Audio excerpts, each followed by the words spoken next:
Today, we will be listening to The Story of Two Gardens. If you are new to this channel, we invite you to subscribe, like, and share our content. Let us begin. Presented by E.R.U. Thomas Bull Lual. The Story of Two Gardens. In a small village, there were two neighbors named Kot and Gatluik.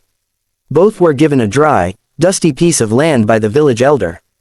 Gatluik looked at his land and had a negative idea. He thought, "This soil is terrible. I don't want to work hard. I will just pour cheap chemicals into the ground and trick people into buying my sour fruit. I will cheat the land to get quick money."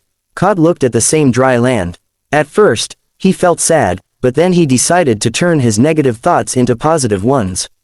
He thought, "This land is a challenge, but I can use it as a resource to become an educated person." Kot began to brainstorm. He didn't just dig, he studied. He learned how to compost, how to save rainwater, and which plants like the sun. He dealt with the land like a partner, not a tool. A year passed. Gatluik land was ruined. The chemicals had made the soil salty and dead.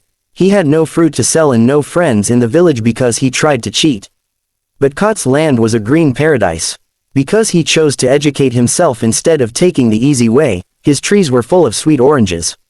He didn't just grow food, he grew wisdom. The lesson of the story: knowledge is the best fertilizer.